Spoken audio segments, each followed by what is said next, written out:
Hello students, स्वागत है आप सभी का आपके अपने YouTube channel smart study classes पर। तो बच्चों आप सभी बहुत ज्यादा कमेंट्स कर रहे थे सर केमिस्ट्री के वेरी शॉर्ट टाइप क्वेश्चन की सीरीज स्टार्ट कर दो। तो स्टूडेंट आज से हम उस सीरीज को स्टार्ट कर रहे हैं। आपका चैप्टर नंबर 9 भी चलता रहे, उसके साथ साथ बच्चों ये भी सीरीज चलेगी, ठीक है, क्योंकि यहाँ से भी क्वेश्चन आपको बोर्ड परीक्षा में देखने को मिलेंगे। वो चैप्टर भी इंपॉर्टेंट है, मुझे पता है, वो चैप्टर इतना बड़ा नहीं है, वहां से जितना भी इंपॉर्टेंट मटेरियल पूछा जाएगा वो आपको बहुत अच्छे से कराया जाएगा। तो स्टूडेंट आज हम चैप्टर नंबर 1 जो सॉलिड स्टेट वाला है उसके कुछ इंपॉर्टेंट क्वेश्चन हैं जो हम डिस्कस करने वाले हैं, ठीक है। मैंने बोर्ड पर आंसर्स लिख दिए हैं और अगर आप नेक्स्ट वीडियो से चाहते हो कि सर साथ साथ आंसर कराना, क्वेश्चंस लिख लेना लेकिन साथ साथ आंसर कराना, तो वैसे ही बता देना, वैसे ही पढ़ा देंगे, टेंशन मत लो, क्योंकि यहां से बच्चों ज्यादा क्वेश्चंस नहीं आते हैं सॉलिड स्टेट से, तो ज्यादा क्वेश्चंस आपको तैयार करने की भी जरूरत नहीं है। जो इंपॉर्टेंट है वो मैंने यहां पर बता दिए हैं। तो वीडियो के साथ लास्ट तक बने रहना, बिल्कुल भी स्किप मत करना, ठीक है बच्चों।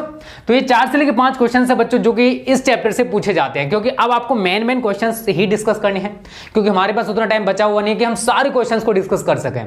तो हम उन्हीं क्वेश्चंस को बच्चों उठाने वाले हैं जो बोर्ड एग्जाम में मोस्टली पूछे जा सकते हैं, वही क्वेश्चंस मैं आपको कराने वाला हूं जो मोस्ट इंपॉर्टेंट है। और आपके 14 चैप्टर है लगभग बच्चों, तो वही आपके 80 से लेकर 90 क्वेश्चंस बनेंगे, तो उतने तैयार आप कर लेना। 100 टाइप क्वेश्चंस है और ऑब्जेक्टिव मैं आपको पहले ही करा चुका हूं, चैप्टर नंबर 9 भी कंप्लीट करा दूंगा, तो पूरा सिलेबस अच्छे से कवर हो जाएगा। धमाका सीरीज में आपके इंपॉर्टेंट लॉन्ग क्वेश्चन समाप्त हो जाएंगे, ठीक है। फिर आप बोलोगे तो न्यूमेरिकल्स की सीरीज चला देंगे, लेकिन वो धमाका सीरीज के बाद चलेगी, ठीक है बच्चों। चलिए, तो पहला क्वेश्चन है बच्चों कि जो कांच है उसको अतिशीतित द्रव क्यों कहा जाता है। देखो बच्चों, अगर कांच है उसको गर्म किया जाए, गर्म करने पर जैसे द्रव प्रवाहित होते हैं ना, द्रव में प्रवाह को गुण पाया जाता है, उसी तरीके से कांच भी प्रवाहित होने लगते हैं, लेकिन इनके अंदर जो प्रवाहन होता है बहुत मंद गति से होता है। इसी वजह से कांच को अतिशीतित द्रव भी कहा जाता है। वो मैंने यहां पर इसी तरीके से लिखा है। तो आप सभी को पता होगा कि कांच क्या है, एक अक्रिस्टलीय ठोस है। आपको पता है कि मैंने ठोसों को 2 पार्ट में डिवाइड किया था, क्रिस्टलीय ठोस और अक्रिस्टलीय ठोस। तो कांच हमारा एक अक्रिस्टलीय ठोस है। क्या है बच्चों? एक अक्रिस्टलीय ठोस है। उसके बाद द्रवों के समान इसमें प्रवाह की प्रवृत्ति होती है, मतलब इसमें फ्लो हो सकता है। कांच को अगर हम गर्म कर दें तो इसके अंदर प्रवाहन का गुण आ जाता है, ये भी द्रवों की तरह प्रवाहित होने लगता है। आप सभी को शायद पता होगा, अगर नहीं पता है, पता होगा यार, मुझे पता है मैक्सिमम बच्चों को। लेकिन ये जो प्रवाह है, ये जो फ्लोइंग हो रही है कांच के अंदर, ये बहुत ही ज्यादा मंद होती है।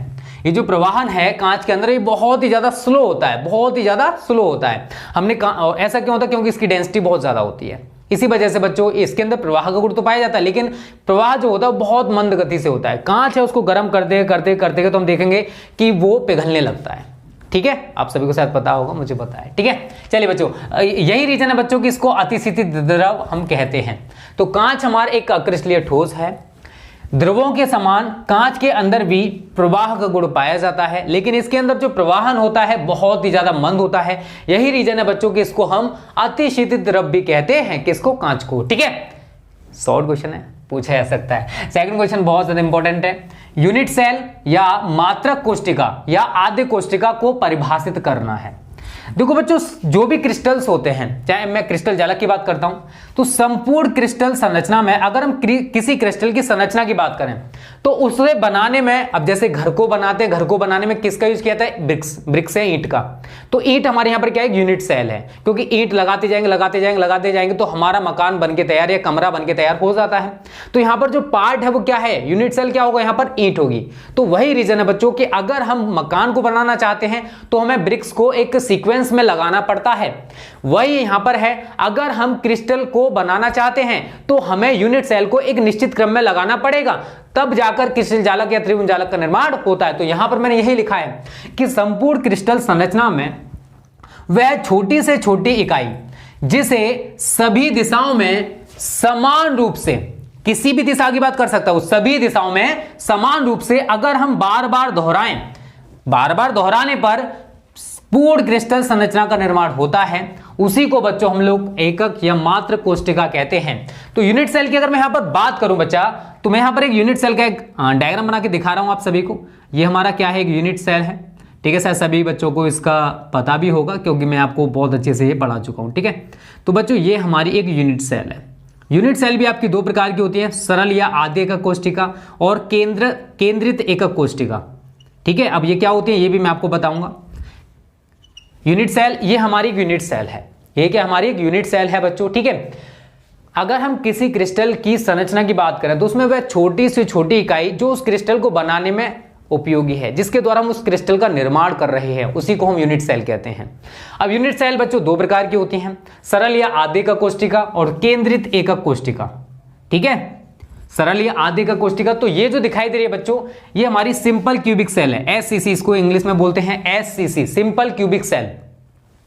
कि अगर ये जो कोने हैं, अगर इन कोनों पर अवयवी कण आपके उपस्थित हैं तो ये हमारा सिंपल क्यूबिक सेल बनेगा, सरल आधे एकक कोशिका बनेगी।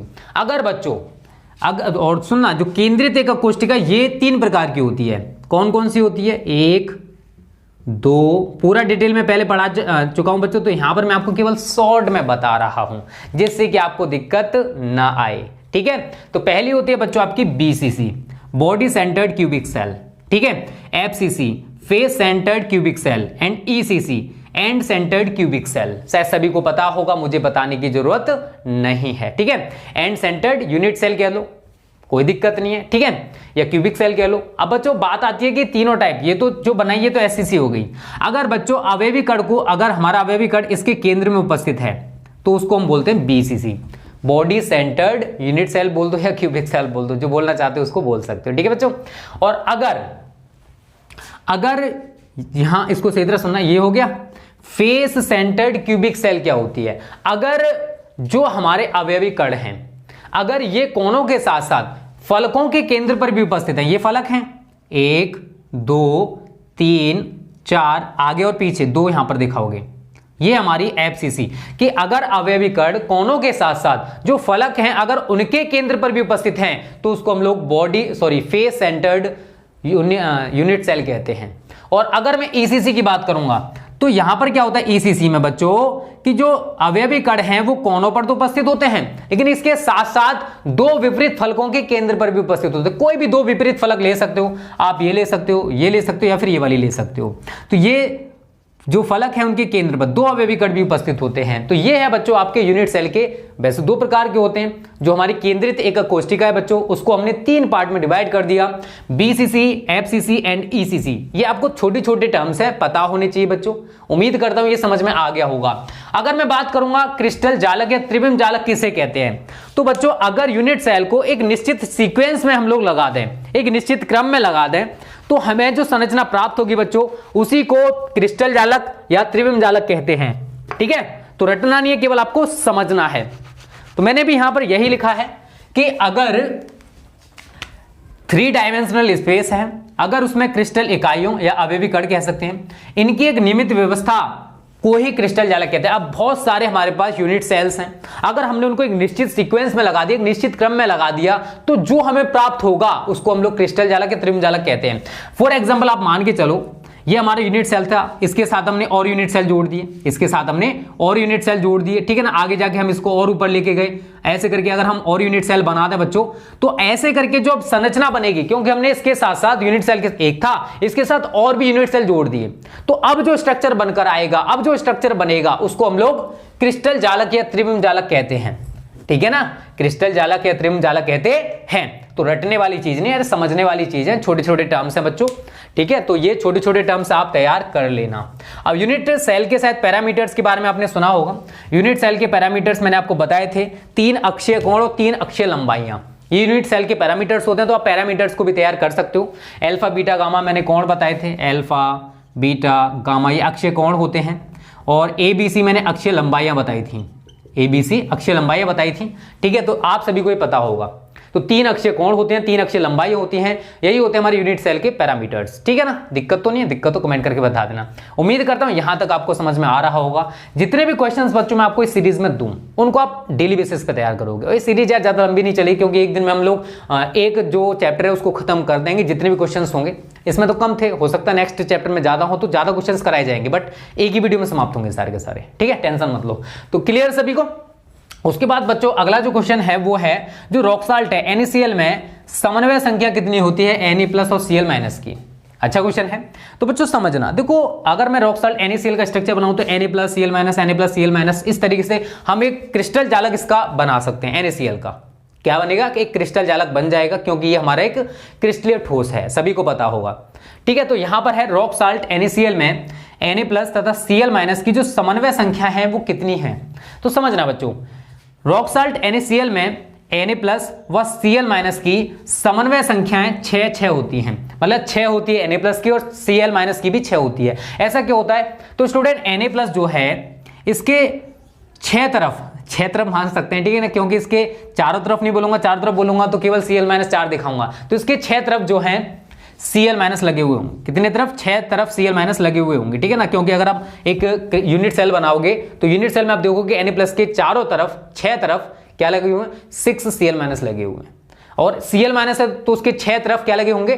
Na प्लस लगे होंगे। यही रीजन है कि इनकी जो समन्वय संख्याएं होती हैं बच्चों वो 6 होती हैं, ठीक है। मैंने यही लिखा आगे, क्योंकि Na प्लस तथा Cl माइनस अपने विपरीत आवेशित 6 आयनों द्वारा घिरे रहते हैं। Na प्लस है तो वो Cl माइनस से घिरा होगा, और अगर Cl माइनस है तो वो Na प्लस से घिरा होगा, ठीक है ना, क्योंकि क्रिस्टलीय ठोस है NaCl, तो हमने NaCl का पूरा स्ट्रक्चर बना के आपको सिखाया भी था कि कैसे आप इसका स्ट्रक्चर बना सकते हो, ठीक है। उसके बाद अगला जो क्वेश्चन है बच्चों, ये भी कभी कभी पूछ लिया जाता है, तो आप इसको तैयार कर लेना। इसमें बोला है कि क्रिस्टलीय तथा अक्रिस्टलीय ठोसों में वर्गीकृत करना। हमारे पास ऑप्शंस हैं पॉलीयूरिथेन, नेफ्थलीन, बेंजोइक अम्ल, Teflon, potassium nitrate, cellophane, polyvinyl chloride या पीवीसी, रेशा कांच एंड तांबा। ये ऑप्शंस है हमारे पास, और हमको बताना है कि इनमें से कौन सा अक्रिस्टलीय ठोस है और कौन सा क्रिस्टलीय ठोस है। तो ऐसे ठोस जो एक निश्चित ज्यामितीय व्यवस्था होती है जिनकी उनको क्रिस्टलीय ठोस कहते हैं, और अक्रिस्टलीय ठोस आप सभी को पता है कि ऐसे ठोस जिनकी कोई निश्चित ज्यामितीय व्यवस्था नहीं होती उनको हम अक्रिस्टलीय ठोस कहते हैं।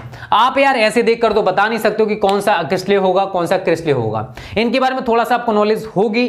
अब आपको पहली बार का नाम सुन रहे हो पॉलीयूरिथेन, तो आप कैसे बताओगे कि क्रिस्टलीय है या क्रिस्टलीय है? तो ये बच्चों आपको तैयार करना पड़ेगा। अगर आपके पास बुक है तो वहां से थोड़ी सी और नॉलेज ले सकते हो, वहां पर ऑप्शंस होंगे, एग्जांपल्स होंगे, वहां से आप कोशिश कर सकते हो। क्योंकि आप नेफ्थलीन है, आपने तो पहली बार नाम सुना है, अब नेफ्थलीन कैसा है, क्रिस्टलीय है या क्रिस्टलीय है, आप देखकर तो बता नहीं सकते हो, क्योंकि प्रैक्टिकल चीजें हैं। अगर आपके सामने होंगी तो आप बता पाओगे कि अक्रिस्टलीय है या क्रिस्टलीय है। जब आपने इसको देखा ही नहीं है तो आप कैसे बता सकते हो? बता सकते हो ना। अब कोई इंसान है यार जिसको आप जानते नहीं हो, क्या उसके बारे में बता पाओगे? नहीं ना, क्योंकि आप उसके बारे में जानते ही नहीं हो। तो वही कंडीशन यहाँ पे हो रही है बच्चों। ये जो ऑप्शंस दे रखे हैं, हो सकता है ज्यादातर के नाम आप पहली बार सुन रहे हो, अब इनकी प्रकृति होती है क्या है, कैसे दिखते हैं, तुम्हें क्या पता। तो यहाँ पर बच्चों मैं वही चीज बताने वाला हूं। देखो आपने डेफिनेशन तो तैयार है आपको कि क्रिस्टलीय ठोस और अक्रिस्टलीय ठोस किसे कहते हैं, बट यार आप इनको देखकर नहीं बता सकते हो कि नहीं मैं कौन सा क्रिस्टलीय है और कौन सा अक्रिस्टलीय है, किसकी निश्चित ज्यामितीय व्यवस्था होती है किसकी नहीं होती है, नाम से कैसे पता चलेगा? ठीक है बच्चों, तो यहां पर आप थोड़ी सी नॉलेज और बढ़ाओगे तब आपको पता चलेगा कि इनमें कौन सा क्रिस्टलीय ठोस है और कौन सा अक्रिस्टलीय ठोस है। तो मैं तो आपको जनरली बता दे रहा हूं क्योंकि मुझे तो पता है बच्चों, आपको नहीं पता है तो कोई दिक्कत नहीं है। देखो बच्चों, पॉलीयूरिथेन ये हमारा एक अक्रिस्टलीय ठोस है, तो मैं इसको अक्रिस्टलीय ठोस की कैटेगरी में रखूंगा। पॉलीयूरिथेन, पॉलीयूरिथेन, ठीक है, अक्रिस्टलीय ठोस है। उसके बाद नेफ्थलीन और बेंजोइक अम्ल, ये दोनों बच्चों क्रिस्टलीय ठोस हैं, तो मैं इनको क्रिस्टलीय ठोस की कैटेगरी में लेके जाऊंगा। नेफ्थलीन, नेफ्थलीन एंड नेक्स्ट है आपका बेंजोइक अम्ल, बेंजोइक अम्ल, ये हमारे क्रिस्टलीय ठोस हैं। उसके बाद आगे बढ़ेंगे तो टेफ्लॉन जो है बच्चों, ये हमारा एक अक्रिस्टलीय ठोस है, तो मैं इसे ऊपर लिखूंगा टेफ्लॉन। उसके बाद हम आगे बढ़ेंगे, पोटेशियम नाइट्रेट, ये हमारा क्रिस्टलीय ठोस है, potassium nitrate KNO3, potassium nitrate, ठीक है। उसके बाद आगे बढ़ेंगे, सेलोफेन, ये हमारा अक्रिस्टलीय ठोस है, सेलोफेन हमारा अक्रिस्टलीय ठोस है। आगे बढ़ेंगे PVC, ये भी हमारा अक्रिस्टलीय ठोस है। पॉलीविनाइल क्लोराइड भी हमारा अक्रिस्टलीय ठोस है। उसके बाद आगे बढ़ेंगे, रेशा कांच, ये भी हमारा अक्रिस्टलीय ठोस है। क्या है? अक्रिस्टलीय ठोस, तो रेशा कांच। उसके बाद बच्चों अगला ऑप्शन है तांबा, तो तांबा तो यार क्रिस्टलीय ठोस है, ठीक है, तांबा हमारा क्या होगा? एक क्रिस्टलीय ठोस होगा। तो इस तरीके से बच्चों हमने इनको कैटेगराइज्ड कर दिया कि इनमें कौन कौन सा अक्रिस्टलीय ठोस होगा और कौन सा क्रिस्टलीय ठोस होगा। तो इस तरीके से बच्चों आप ये 5 क्वेश्चंस आज ही तैयार कर लेना यार, ये क्वेश्चन इंपॉर्टेंट है, वही मैंने आपको यहाँ पर कराए हैं। और भी क्वेश्चंस अगर आप अपनी तरफ से तैयार करना चाहते हो तो कर सकते हो, बट अकॉर्डिंग टू मी ये इंपॉर्टेंट है। मैं मोस्ट इंपॉर्टेंट क्वेश्चन इस सीरीज में डिस्कस करने वाला हूं, कोई फालतू क्वेश्चन आपको नहीं कराऊंगा। तो कल नहीं कल तो हमारे को नेक्स्ट चैप्टर की वीडियो मिलेगी, परसों आपको इसका अगला चैप्टर पढ़ाऊंगा सॉल्यूशन वाला, ठीक है। तो यार टेंशन मत लो, प्रेशर मत लो, स्क्रीनशॉट सभी ने ले लिया होगा, सारी चीजें बहुत अच्छे से चल रही हैं। आप भी मेहनत करो, क्योंकि बिना मेहनत के आपका जो सपना है 90 प्लस का वो पूरा नहीं होने वाला है। हम जितनी कोशिश कर सकते हैं, जितनी मेहनत कर सकते हैं बच्चों कर रहे हैं। बहुत सारे बच्चे कमेंट करें सर आप 2022 का क्यों स्टार्ट करो यार, वो भी तो 2022 में एग्जाम देंगे ना। तो अभी हमने केवल इंग्लिश स्टार्ट किया है, फिजिक्स एंड केमिस्ट्री का जैसे सिलेबस खत्म होगा उसके बाद मैं 2022 की क्लासेज स्टार्ट करूंगा फिजिक्स एंड केमिस्ट्री की, ठीक है ना। तो टेंशन मत लो, पहले आपके बारे में सोचा जा रहा है, उसके बाद उनके बारे में सोचेंगे, क्योंकि उनके पास तो पूरा का पूरा सफिशिएंट टाइम है, लेकिन आपके पास इतना टाइम नहीं है। तो मैं आपके साथ भी मेहनत करना चाहता हूं यार, उनके साथ भी करना चाहता हूं। इंग्लिश का हमारा ज्यादा सिलेबस खत्म हो चुका है, सब कुछ खत्म हो चुका है, तो हम क्या पढ़ाएं आपको। इसी वजह से बच्चों हमने 2022 के लिए इंग्लिश की क्लासेज स्टार्ट कर दी हैं। तो प्रेशर मत लो, टेंशन मत लो, मैं क्लासेस बाद में स्टार्ट करूंगा, पहले आपका सारा खत्म करूंगा, ठीक है बच्चों। तो आज की वीडियो को यहीं समाप्त करते हैं। उम्मीद करता हूं ये वीडियो आपको अच्छी लगी होगी। अच्छी लगी तो वीडियो को लाइक और शेयर करने में कंजूसी मत करना। Okay students, thanks for watching this video.